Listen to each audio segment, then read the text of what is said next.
we have recessions, depressions, all that kind of thing, typically once every 5 to 7 years, but sometimes a little longer between them. They're due to a crisis of overproduction, i.e., more is produced than exists effective demand for. China has never had one of these crises of overproduction, not once. And so, to those who say that China is capitalist, I would say, well, you have a theory of a capitalist country that doesn't function according to the laws of capitalism. You should do an explanation of it.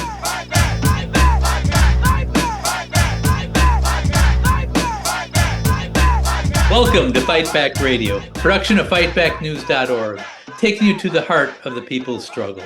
I want to welcome our listeners this week, and I think we've done a lot of coverage on Palestine, the Middle East, and the international situation in our recent episodes, and I encourage our listeners, as I often do, to go back and listen to those, check them out. I mean, we've talked a lot about the relationship here in the United States between the Black community and the Black Liberation movement and the people that are fighting for justice in Palestine and the peace movement. We've talked about the genocide and why this is in fact a genocide as this becomes more and more apparent as we go forward. And there are many of the details in that.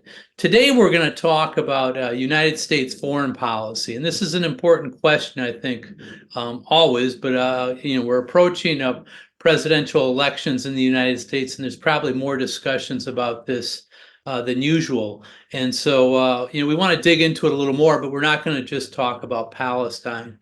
We're going to probably talk mostly about Asia, and we have an expert on international relations with us today. Our guest is Mick Kelly, who is a longtime friend of mine, an old friend. I'm thinking back, I think we met in Wisconsin when Mick was a student activist at the University of Wisconsin at Madison, and I was in Milwaukee as a student activist. So that's many, many, many years ago. And he, later moved to Minnesota, where he worked with students and youth there, also with urban poor. He worked amongst them for a number of years. I know I'm going to be missing some of your bio here, Mick, because you've done so much. But he's a longtime trade unionist and activist in the Teamsters, Local 320 at the University of Minnesota, and is a internationally known leader in socialist ideology and organization. He is the editor of Fight Back News, and you may notice at the beginning of all our episodes we say we're a production of fightbacknews.org, and so that's I encourage you to go to fightbacknews.org and read the articles there, which Mick edits so well. He's also the political secretary of the Freedom Road Socialist Organization. So welcome to Fight Back Radio, Mick. Well, thank you very much, Richard. Just to return some of the compliments, I think that what you and your team is doing at Fight Back Radio is really amazing. We're actually able to talk to real leaders of real struggles and bring their voices to so many. So really hats off to you for the many contributions that you're making and the rest of your team as well. Well, thank you. Thank you so much. Well, let's get into it. I want to start with the Middle East, even though I don't want to make this whole episode about that because it's been so much so important to the international situation that I think it'd be wrong not to start there. But I want to start with President Biden and Vice President Harris have been talking about a ceasefire for more than a year now. And really, it seems like very little progress is being made. In your view, is this a genuine their desires for a ceasefire, or is this just all more political talk? Well, Richard, I think you're right to start with the Middle East because right now, world history, this year, this time and place, is moving right over the Middle East. That's a focal point for historical development at this time. Now, in terms of ceasefire, I think that we need to look at what is actually taking place. And what's actually taking place is this. There's a genocide that's taking place in Gaza. It can't be described as anything else. And that genocide is being facilitated by Harris and Biden. It's not being done by somebody else. It's not being there's certainly others complicit, but really, in terms of among the authors, among those signing this book, is President Biden and Vice President Harris. Uh, are they pushing for a ceasefire? Well, I would say look at what's happening on the ground. I would say instead they're rushing weapons to Israel, weapons of all sorts. They're helping and actually applauding, and not even quietly, the terrible invasion that's taking place in Lebanon. I had an opportunity many years ago to visit Beirut, and just a gorgeous city, sometimes called the Paris of the Middle East. And the U.S. and Israel are carrying out systematic destruction in Beirut, killing women, old folks, all sorts of people in apartment buildings. It's inexcusable. So let me follow up with that a little bit. So, I mean, we've talked in previous episodes about the motivations for the genocide on behalf of the Zionists, and if you're going to have a Jewish state, you can't have it be a Jewish minority and still claim to be a democracy. And there's more to it than that, but that's maybe broad headlines. But what's the motivation for the United States? Why would they support a genocide? Well, I think we'll come back to this motivation point as we talk about different areas of the world. But there's a fact about the United States that's inescapable, which is that it's an empire. Basically, it has operations, the dollar, etc., that extend all over the world. And there's countries that are dominated by the United States on every continent. And it's a serious problem for the world's people. And of course, they resist. So, kind of back off to the Middle East here. The U.S. can't really exist as an empire, as this great global world power, and I great in quotation marks. There's really not much great about it. Um, without dominating the Middle East. And what's key in the Middle East to U.S. domination? Well, it's Israel. It's basically it's the policeman on the block. It's what the U.S. uses to keep the rest of the Middle East in line. And they can't do that without a genocide. They have to kill all these people. Well, I think the Palestinian people have shown incredible resilience, steadfastness, everything else in asserting their rights as a free people, the rights to determine their own destiny and establish their own state. There's an absolute contradiction between having the Israeli apartheid state and a free Palestine. The two concepts cannot be applied at the same time. So the Palestinian people are fighting to be free, and there is a certain logic to Israeli apartheid, which is it brings you to genocide. In other words, that if you decided that basically people have no rights, they don't even really belong on their own land, well, what do? Well, you can force them off, or you can kill them and hope that they leave. And that's exactly what's happening in Palestine today. It's a genocide. Yeah. No. So let me pivot a little bit to Donald Trump, who's there's elections coming up. We'll be releasing this episode just a couple weeks before the election, and the rhetoric is marginally different between Vice President Harris and former President Trump, in that Harris will have a few throwaway lines about we'd like to have a ceasefire, or we're working for a ceasefire, those kind of things. Trump, he says different things depending on where. I guess they both do, depending on where they're talking.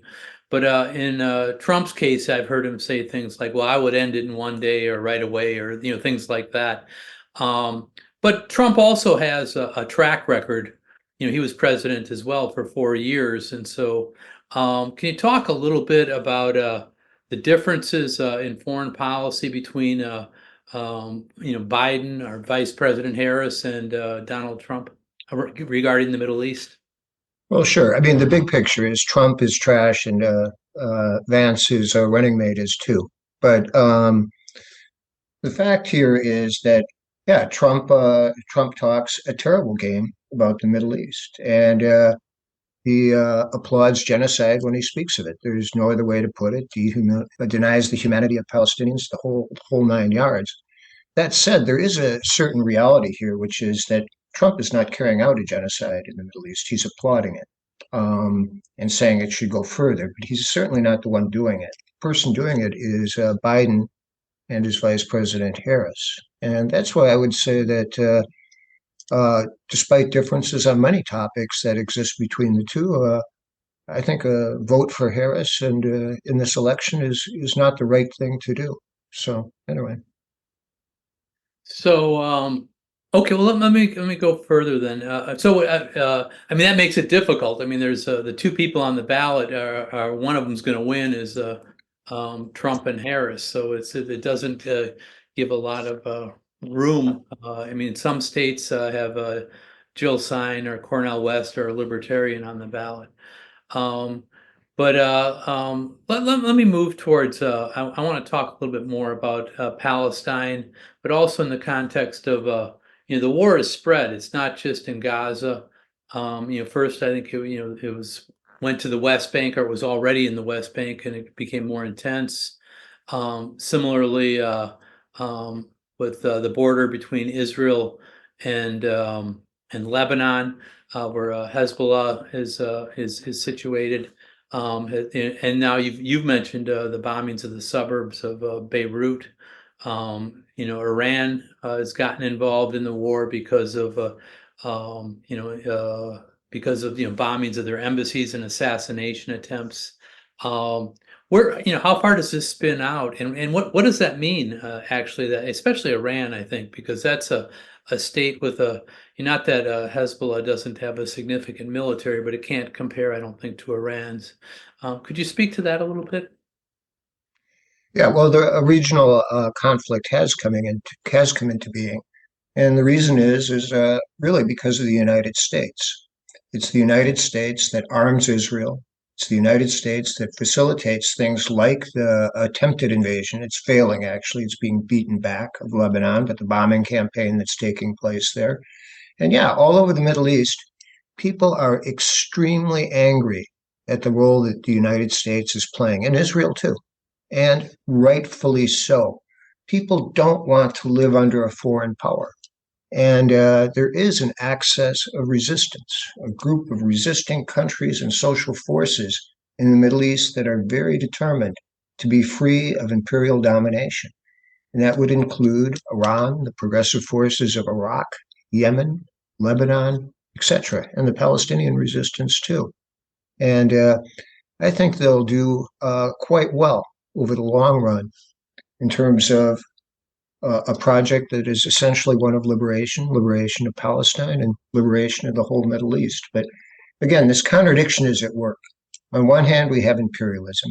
We have this great power, and it's not so great. It's actually maybe sometimes more like a great Satan, actually, in terms of its behavior. And people all over the Middle East want to do something about it, and they are. And that's not a bad thing. It's a good thing. Okay. So let me ask a little more, another follow-up on this, because I mean, you're right in that the whole world is looking at the Middle East and especially Palestine right now, and you see protests in virtually, if not every country in the world, and massive ones, where people are trying to push back. What does it mean if Israel and the United States lose in the Middle East? What does that mean for the rest of the world and and the empire, as you say? Well, I think the American people, the people of this country, we have no interest in having an empire. It doesn't benefit us. It actually strengthens those who oppress us, which is the big corporations, the big and their agents in government, whatnot. And so I think actually kind of a weakening of the empire or pushing parts of it aside is a good thing. But I want to return a little bit to the previous question because there's some recent developments that I think are just extraordinarily important and that should be talked about. And that is in the Middle East, there's quite a few countries and forces that are opposing the genocide. And Yemen and Iran comes to mind. We have a full-throated defense of the Palestinian people. What is the U.S. doing right now? Well, it's basically uh, putting missiles into Israel, accompanied by American troops. And these missiles, at some point, are going to be engaged in a battle with Iran. And that's exactly the direction that things are going. And so I think, just not to go on, but in terms of what we should be doing, our work as an anti war movement is cut out for us. We need to stand up and say, no, we don't agree with these developments. We don't agree with Biden and Harris are doing. Certainly don't agree with Trump says he might do. But the reality is what Biden and Harris are doing. So we have to stand up and say no to this. So, what maybe you could give, let me follow up on that then. Give me a little bit of what does war with Iran actually look like? What are we talking about here? Well, I don't think at this point the U.S. can actually engage in like a ground troop kind of war with Iran. I don't think that's a practical thing. I'm a longtime reader of foreign policy journals, U.S. foreign policy journals, and the reality is even the big hawks are very, very cautious when it comes to Iran. It has a lot of people, big military, pretty advanced. So I think really what we're looking at is the U.S. and Israel kind of coordinating to kind of, punch away at Iran, but kind of hold things at bay while they continue to carry out the genocide. I'm not really picturing a major war, but then again, who knows? You know, once things uh, once things get going, uh, I mean, you just never know how many forces are going to get pulled in. I mean, so, for example, World War One would stand as an example of, well, there was an archduke who got shot, but then again, millions of people died afterwards. Yeah, no, that's right. That's right.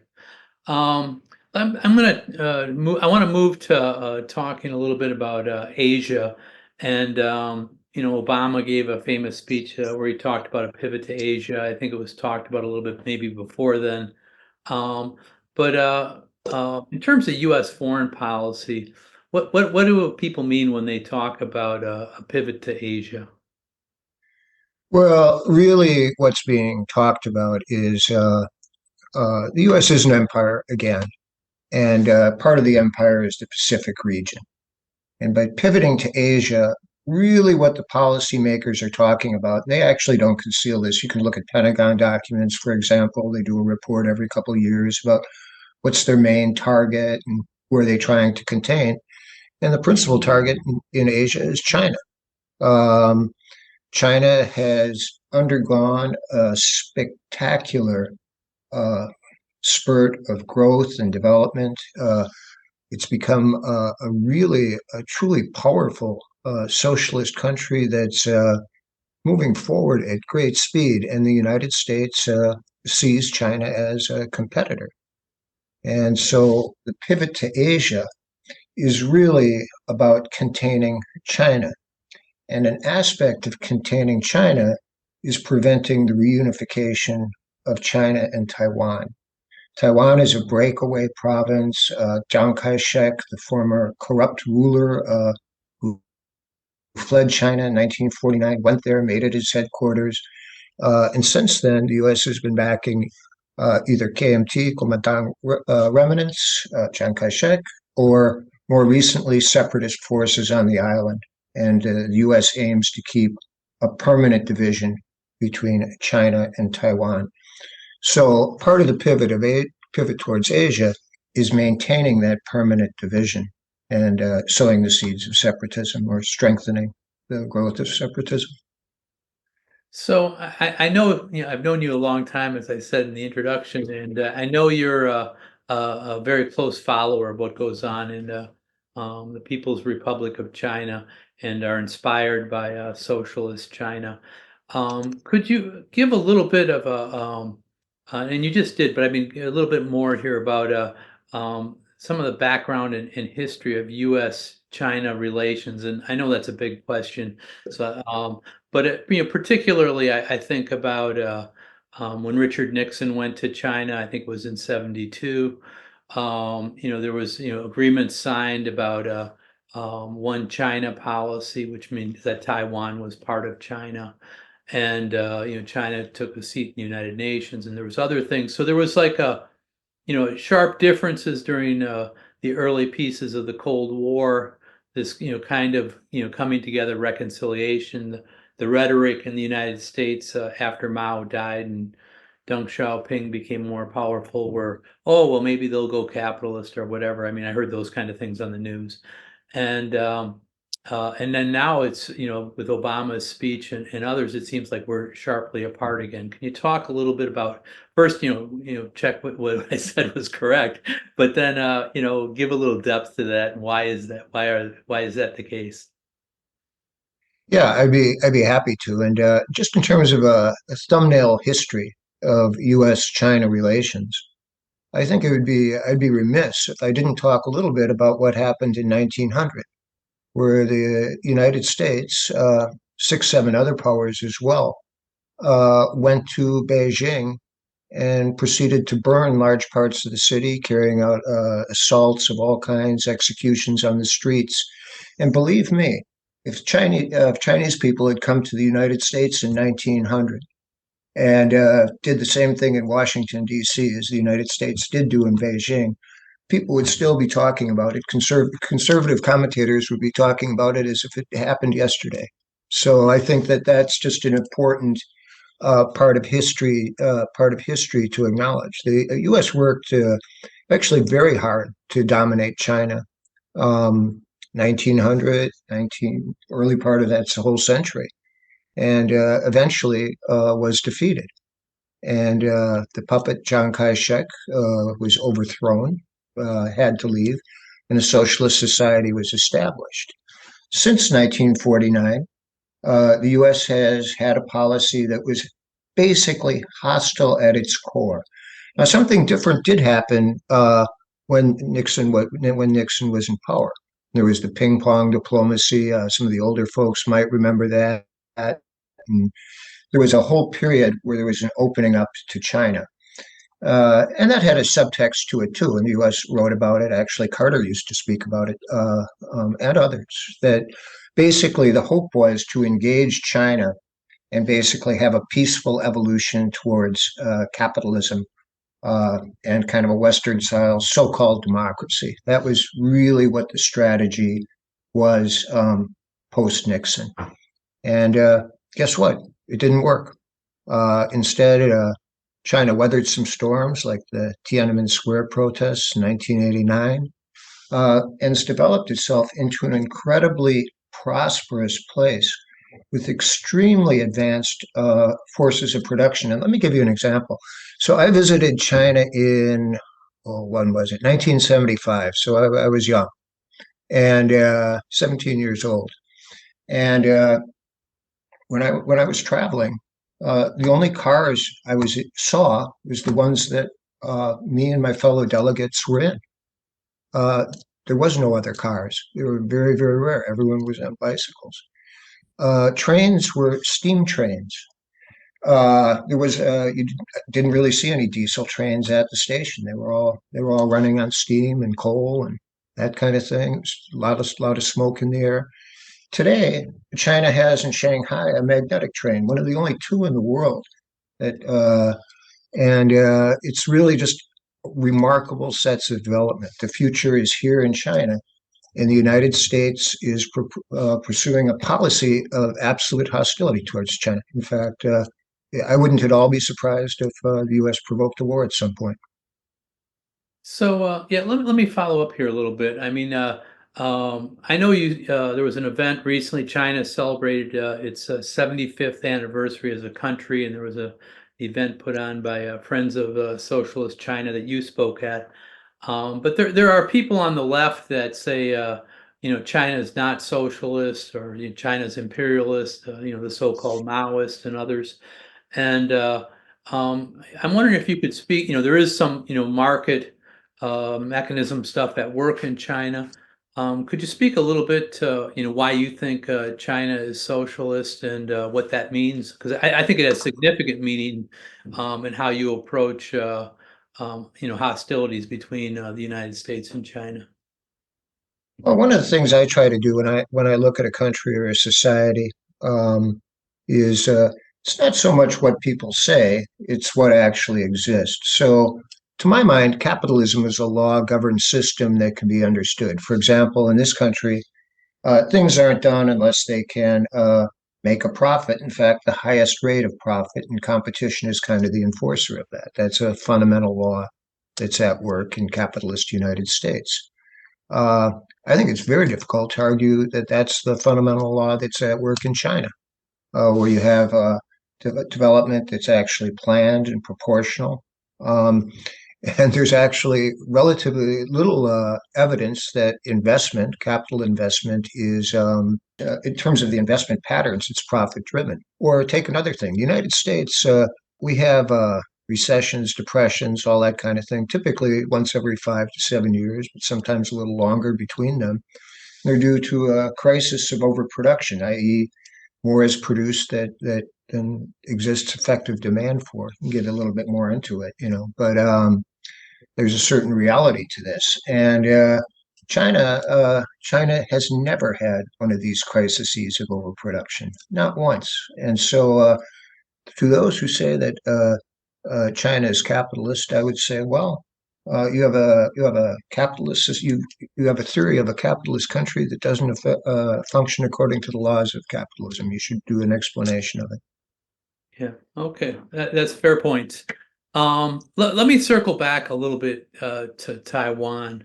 And I agree with you. This is, it's become a very sharp issue.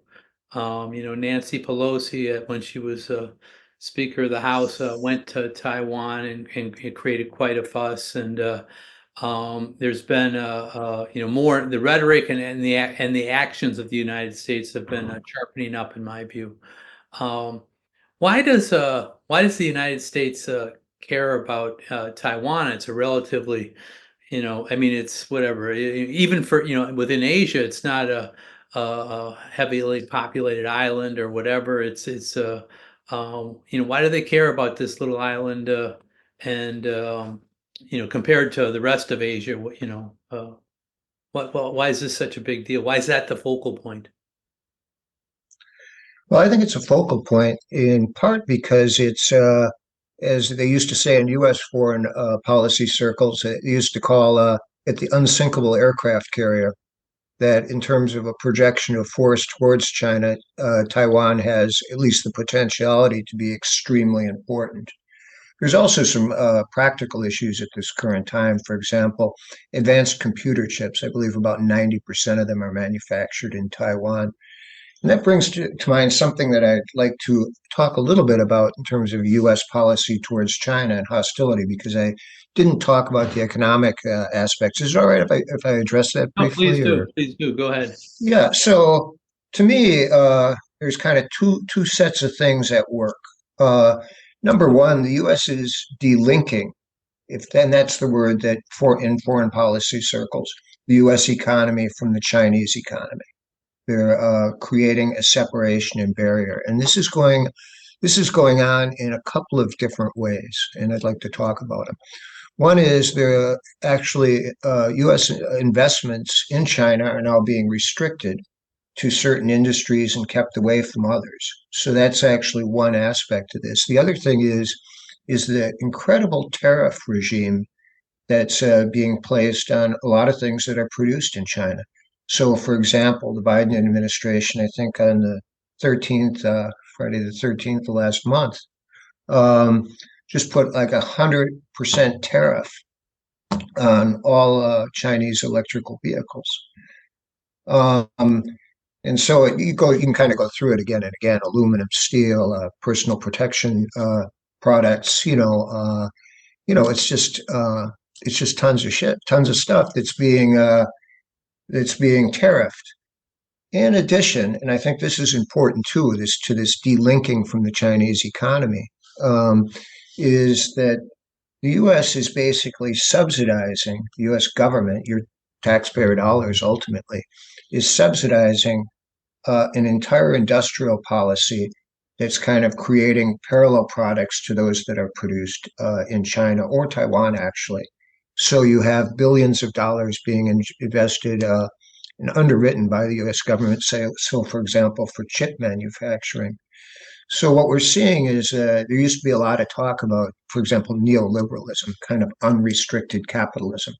But that's not being talked about currently, as the US has an industrial policy that, again, is aimed at delinking the economy from China. And I think to the detriment of us all, especially American workers. Yeah. No, I mean it's I see what you're saying. I mean I was just before we started the podcast today, Donald Trump is speaking in Chicago today, and he was on TV, and he said basically the same thing. It's like, he was bragging about tariffs he put in, and it wasn't like in the neoliberal discussions where a lot of it were, we can compete better and the best will win and things like that. And now they're not saying that. There's, he said, and he's probably right, that the U.S. auto industry could be, wiped out, because China produces cars cheaper and especially the electric cars, he said, and better, so that so they're using things like tariffs and also military. It's like they're attacking the supply chains and trade routes that China uses, not just with the United States, but with other countries as well. So it seems like China is their main concern is that they're a rising economic power that can undercut their authority in the world. Does that sound right to you, or do you want to comment on Oh, that? it sounds absolutely right. You can kind of go through it with, facts and statistics, which are important because if we have an analysis, it should be based on facts. It shouldn't be just pulled up out of whole cloth out of the air or something. So there is a reality that by some measures, for example, the measures used by the World Bank, the Chinese economy is already larger than the U.S. economy. There's others measures that would show different, but I think it's probably true.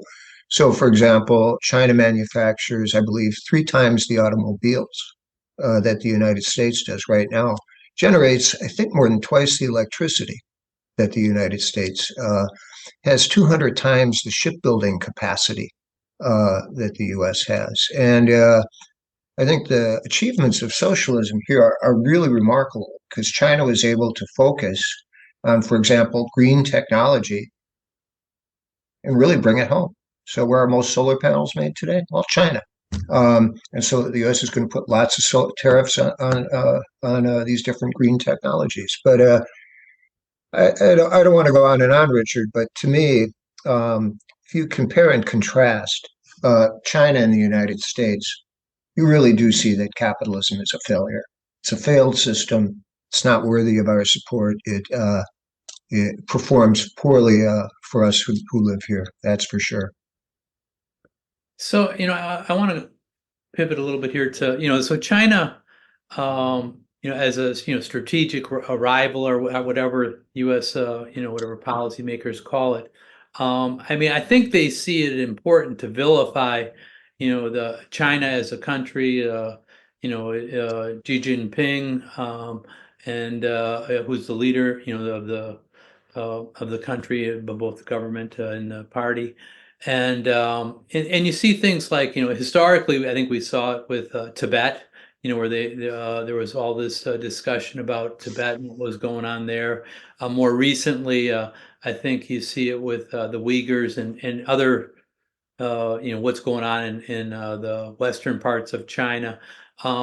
Could you comment a little bit about that? And you just said what the truth matters. What's your view of the truth in these circumstances? Well, my view of the truth would be is that so the U.S. government lies, and when it's not lying, it's because for a moment people aren't saying something. There's a gap between sentences or something. But no, it's really to me it's really off the wall. So people can travel in China. You can get a visa and go there. It's not actually difficult to do Xinjiang or wherever. And you can actually see how people live and what's going on in these areas. People go to Tibet too. Um, and I think China actually has an advanced policy that promotes equality among nationalities, that actually contributes to national development of Uyghur and other people, Tibetan people also. I think there uh, actually is something that's quite good there. And if you want to compare and contrast the United States, which I like to do, because I think being direct is important, is that compare this with the United States, where actually systematic inequality is a permanent feature, permanent long-term feature of American life, where you have things like the killing of George Floyd, where you have the systematic uh, people in the Southwest being told that they can't speak the language of Spanish, trampling on the idea of equality of languages. It's really trash, and you want to talk about hypocrisy. U.S. can top any in that when it comes to government spokespeople, etc. The U.S. can top any in that department, and we should look with great lots and lots of questions about what the U.S. has to say about China. I know a fair amount about Tibet, and uh, British and the U.S. have constantly sponsored separatist movements there, grouped around in particular around the Dalai Lama. And some people like to praise the Dalai Lama and say, "Oh, what a fine fellow he is, peaceful and all that kind of thing." Actually, nothing could be further from the truth. Uh, Pre 1949, actually pre 1954, Tibet was a semi slave society where people were laboring uh, under a theocracy that was just incredibly cruel. People who left their place, if you will, were physically mutilated. It was really off the charts, and there's it's one of those things. It's not like a secret. People, if you want to know, you can find out about it. There's plenty written about it, plenty written by sociologists, including the American Anna Louise Strong, who traveled there. So, anyways, I think when the U.S. talks about China, I would have a lot of questions, and I would ask a lot of questions. I want to talk a little bit about, maybe a compare and contrast of China and the United States with, in terms of their foreign policies and how they look at other countries and nations. And, we just talked about the Middle East, where the United States is backing Israel in a genocide. The people resisting that within Palestine recently had a conference in China where they all came together and was facilitated, or the resources were provided by the Chinese government for this to happen, and they came to a unity. These are organizations that have different politics and ideologies that came together in how they would fight. Some points of unity around fighting Zionism. Also, they've brokered some agreements in the Middle East. Around other wars and regional skirmishes that are going on, that probably is a black eye to the United States. And finally, I also wanted to raise this issue, and so this is a big question again, but of the Belt and Road Initiative, and maybe you could compare what that is to how the United States deals with other countries that it has to in terms of trade and diplomacy. Yeah, I think by and large, and nothing in this world is perfect, Richard. They're just perfect things maybe exist in mathematics, but in real life, nothing is perfect. But I think China's foreign policy is really a model based on the ideas of mutual respect for mutual benefit. And as a result, you don't see like a spider web of Chinese military bases all over the world. You just don't. As opposed to the United States, which where aren't they? Where aren't U.S. military bases? Well, there's some places, but not most places. So that's something to be considered. And so I would say that things like the Belt and Road Initiative, which helps in projects of national development. They're very good things for those that interact with them, and compare it with the, say, debt peonage that the U.S. has used in the IMF, International Monetary Fund. It's something I would say is completely different, but that's my point of view on it. Yeah. So I want to also ask about I want to point out, for a minute here, India as well. I know that recently the United States and India have had joint naval operations. There's been the what they call the Quad, the quadrilateral security dialogue, which is between the United States, Japan, Australia, and India. And the U.S. Pacific Command was recently renamed the U.S. Indo-Pacific Command. And there's been, we just talked about Tibet, but I think there's been a juicing up of rhetoric around Tibet and India because of a history that goes back. And that the Dalai Lama, who you mentioned, sought refuge in India. Can you talk a little bit about the Quad and about this expanding of militarism to try to deal with issues for issues in U.S. foreign policy? Yeah, the Quad is one of the attempts that the U.S. has going on right now to build hostile military alliances or bring into being a hostile alliances for the purpose of containing China. I mean, that's really what it's about. And so, if you wanted to kind of do a big picture thing about the U.S. and China, which maybe I should step back and do here, is that you have on every level. You have on the military level, you can see the U.S. is doing things like ramping up military spending, building more aircraft carriers. Actually, in its plans, you can you go to the Pentagon website, you can see what they have to say about China, or you can read foreign policy. I'm a big reader of Foreign Affairs, which is one of the big bourgeois foreign policy journals.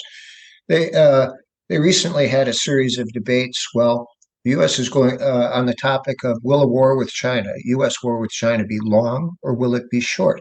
And so you can read the different authors kind of weighing in on the topic. But there's a military dimension. There's a political dimension, which is the issue of building, as you say, alliances and kind of, whatever, being the leader of an anti-China chorus, so to speak. And then there's a whole host of things in the United States, which economic, political, ideological. So there's that in the economic sphere, there's the delinking from China. In the political sphere, there's just the endless demonization of China. I mean, one thing your listeners may not be aware of, but the FBI has a program that functions on numerous campuses that is aimed at China scholars. And it does things like target institutes that teach the Chinese language to little kids. I mean, you can't make this stuff up. Um, it's really pretty off the charts. So, anyways, this U.S. hostility thing is pretty intense. And I'd like to say something more about the context, if I can, which is that it kind of comes in the rubric or context of an America in decline. The U.S. was once a kind of the sole superpower after the collapse of socialism in the Soviet Union, and it's not the sole superpower anymore.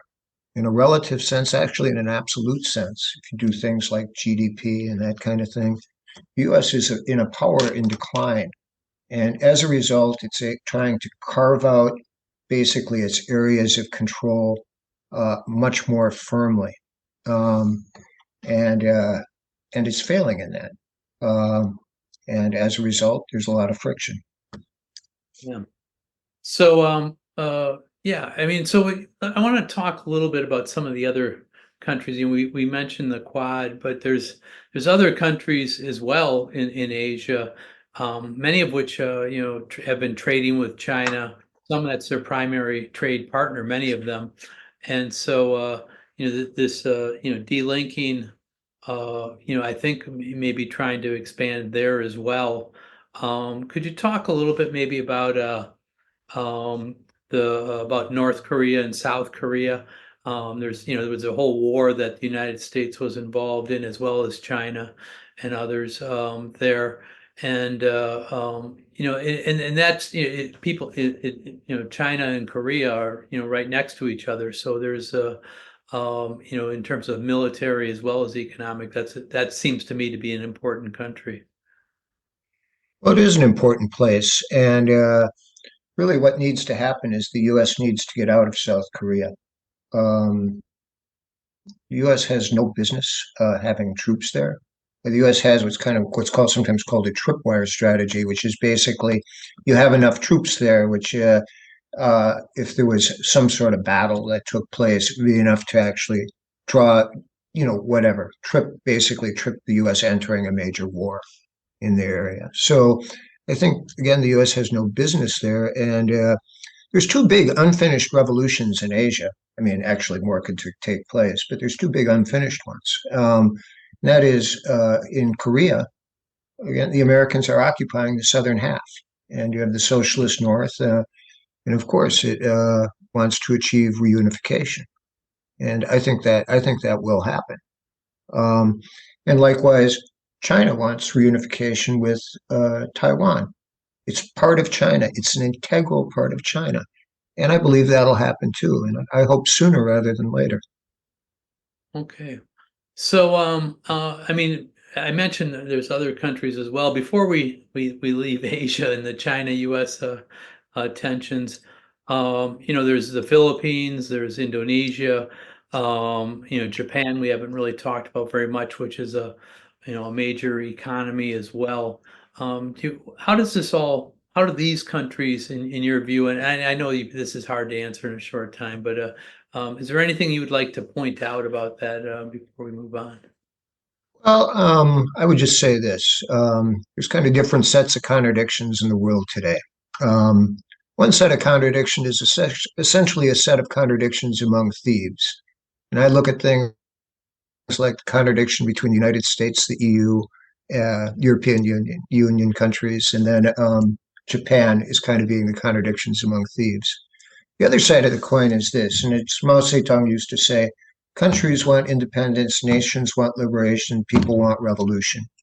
And in the Philippines, what we're seeing is actually an amazing struggle to for the country to free itself from outside domination, particularly the domination of the United States. And those of us who stand for national liberation, who stand for the oppressed, are entirely right to stand with the struggle of the Filipino people to those ends.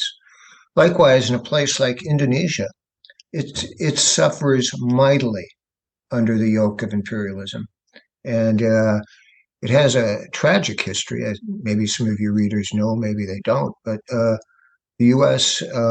Organized mass murder, almost of genocidal proportions, of over 1 million people in Indonesia in 1966-67. In fact, literally bodies are still being uncovered from it today. So I think this tendency of oppression on one hand, but on the other hand, resistance is the main thing that's going to be happening in the world ahead of us, especially as we see the fortunes of the imperial powers, the imperial centers decline. So, covering all of U.S. foreign policy in one episode is an impossible task. So we're not going to try to do that. But I do want to just touch on one thing, and it relates to what you just said, I think, a little bit. And that's the expansion of NATO. And some have even argued that we should not call it the North Atlantic anymore, and it should go to the Pacific as well. But more recently, it's led to war in the Ukraine, and this is something that at least the rhetoric, and I want to ask what your opinion is about this, between Biden, Harris, and Donald Trump have been a little bit different. And Trump has talked about NATO paying for more things and the U.S. not putting as much into it. Um, and it's been a point where the Biden Harris people have been all out against Russia, and through proxies, etc. So I wonder if you could talk a little bit about the war in the Ukraine and NATO expansion, as well as if you see any differences between Biden, Harris, and versus Trump on this issue. Yeah, I think there's differences and there's areas where there's actually broad areas of agreement. So in terms of NATO expansion, it's something the U.S. has been doing for a while, but there's tensions there because uh, Europe, for example, is developing its own industrial policy. Europe is also erecting its own tariff regimes, etc. And I would say, in general, the contradiction between the countries of the European Union, EU, and the United States are actually sharpening. I think Trump's position concerning NATO, the EU, etc., represents the view of imperial power in decline, where basically you're kind of giving up on dominating Europe and saying, well, instead we're just going to be an open competition with it. Biden, on the other hand, has a position that's much more attuned with the post-World War II U.S. position, which is kind of maintenance of they would say a liberal project or something like that, but what they mean maintenance of a truly world empire. But one of the things that you've seen in the context actually of the U.S. decline, and I'll come back to Europe in a minute, is that, for example, the U.S. with put great effort into building the World Trade Organization. Right now, the U.S. is the main country that's sabotaging its functioning. Why? Really, because the U.S. wants to erect trade barriers, tariffs, etc., and truly can't compete on a world scale. And so that's a phenomena that's taking place as well. And Biden actually, at least insofar as Asia, actually has many of the similar policies that Trump has. So Yeah. So I mean, we're starting to run out of time, and there's a whole world out there. But I want to give you an opportunity. If we didn't talk about Africa at all, and we will in a future episode, I promise. And similarly with Latin America, the president of Colombia was just in Chicago and said some interesting things. And so Colombia, Cuba, and sanctions, and Venezuela. Is there anything you want to mention about American foreign policy? Any key points you want to raise or signals before we move on? yeah, there's a couple of them, and the developments in Africa are important. And I think what I was saying before about people everywhere wanting to be free, if you kind of look at the developments in those areas formerly dominated by the French, you can see actual real pushes for national democracy, national freedom taking place there that are extremely important. Likewise, there's some real bright spots in Latin America when you say, for example, what's going on in Cuba and Venezuela. Really incredibly positive things that are taking place and developments that are occurring. But I'd like to, maybe if we're winding down, I'd kind of like to leave it at this, and that is we in the United States, those of us who work, that kind of thing, we have no interest in maintaining an empire. In fact, it enriches those who are trying to harm us. And I'm talking about the big corporations, the elite that run this country. And I myself welcome setbacks for this elite when they're trying to build empires in the Middle East or maintain them or anything else. I just think that's uh, that kind of working class internationalism has to animate the idea that we want to unite with other working and oppressed people around the world. That has to be our viewpoint, not that we somehow identify with the bandits, if you will, that are in charge of the United States, be they Biden, Harris, or Trump. So, anyways, I think that that view is an extremely important one, and I hope all people consider it. I want to ask you also. I mean, you alluded to this a little bit earlier in the interview. We're approaching an election. This is going to be aired a couple weeks before people have a chance to vote in the United States for president and for that matter, Senate and Congress as well. And so, what's a reasonable way to approach these elections?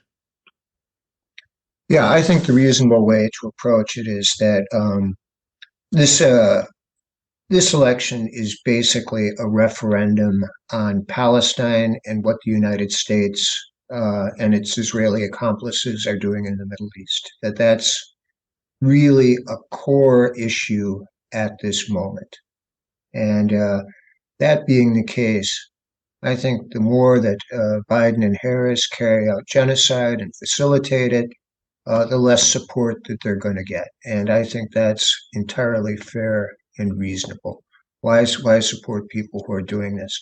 The Palestinian people, I think, and the people of the Middle East in general, but the Palestinian Lebanese people, they embody the hopes and dreams of millions of oppressed people, hundreds of millions of oppressed people, for freedom, for a better way of life. And I would strongly support that come November, Biden, Harris, Trump, of course, really don't deserve our support. Okay. And then, finally, so as you said, we're winding down.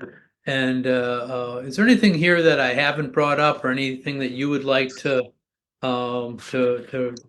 raise to our Fight Back Radio listeners? Yeah, there is one more issue that I would like to bring up, and it relates to the issue of foreign policy, and that is that throughout U.S. history, um, especially modern U.S. history, but you could actually go back hundreds of years, that when the U.S. Is carrying out a war abroad, it's frequently accompanied by attempts at repression at home. And we've seen this, for example, on the college campuses around Palestine, where there are college campuses where it's important, it's actually forbidden for student groups to meet. They're not allowed to hold protests. There's been lots of arrests of all sorts of charges, including many felonies on the college campuses. And this kind of situation is outrageous. And I would like to urge each and every one of your listeners, Richard, when you hear of these cases, to rally to the defense of those who are being hit with them. One of the things about U.S. wars is they always result in a war on our democratic rights at home. And again, it's something we have no interest, material interest in happening, but we have every material interest in opposing. So that would be maybe a final thought. So, Okay. Well, I'm going to ask one more final thought then. I want to give sure. you a chance to plug Fight Back News. And I know you're the editor of Fight Back News. And so if I go to fightbacknews.org, what will I find, and why should I go there? And could you tell people a little bit about what Fight Back News is? Sure. We're a daily online, and each and every day we have 10, 15, sometimes more articles in English and Spanish, and I think it's great stuff. We try to cover the latest developments nationally and internationally. For example, the events in Lebanon, but we also try to shine lights on struggle, what people are doing in a real way to oppose our enemies and support our friends. And so we have community struggles, struggles in the Black community, struggles in the Chicano Latino community, etc. And that's really a thing that's high on our agenda. And I think by reading this stuff, people can pick up lessons, people can be inspired by the hard work and successes of others. And it adds a certain clarity to things. And by clarity, I mean this, that capitalism is a great teacher. It's a crummy system, it's a failed system, but it's a wonderful teacher in the sense that if you don't want to learn how it works the first time, it's glad to teach you again and again and again and again. And I think by basically laying bare how these laws work, things like highest rate of profit is no good for us. we can understand that this system needs to go and it needs to be replaced by something that's much better. And at Fight Back, we talk about this not every day, but many days. It needs to be replaced by socialism. Okay. Well, thank you so much for being our guest on Fight Back Radio, Mick. And thank you so much for having me. But more importantly, thank you to your whole radio team that puts this out. Uh, I know many are extremely grateful for your work and your efforts to build this and get more listeners, I think, is truly inspiring. All right. Thank you. So there's a perspective that you're not going to hear on your cable news outlets. I want to thank again our guest, my old friend Mick Kelly, who's the political secretary of the Freedom Road Socialist Organization, and also the editor of Fight Back News, where you'll get news and views from the people's struggle.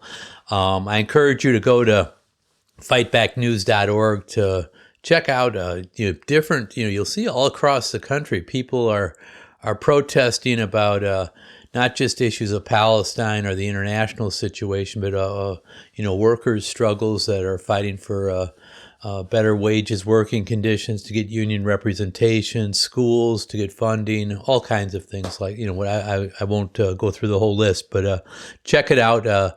Fight Back News.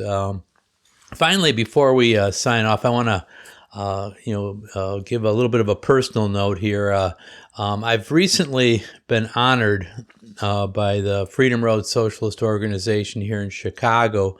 They've let me know that I'm going to receive the Lifetime Achievement Award, the Pete Camerata Lifetime Achievement Award, named after my union brother and good friend, the late Pete Camerata.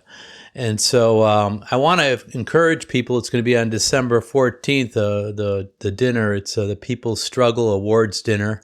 And if you're in Chicago, check it out. I'd like to meet or talk to my Fight Back Radio listeners. It'd be good to see you all there. And if you're not, I get that. But I just wanted to thank the Freedom Road Socialist Organization for giving me this honor, and it truly is an honor. Finally, I want to encourage everybody, get involved. This is, I say this all the time, but, go to a protest, go to something in your area. Let's just not let this stuff sit. We need to, the fight for justice, to succeed can only happen if the people do that. If they get involved and they turn out and you bring somebody along with you. Tell somebody to listen to Fight Back Radio, to listen to the Mick Kelly episode, or go back and look at some of the old ones. Finally, our production team is just the best ever, and so I want to thank them, Vince Olson, Shane Tremley, Natalie Pranis, and Dodd McColgan. And I'm Richard Berg for the entire Fight Back Radio team, saying until next time, all power to the people.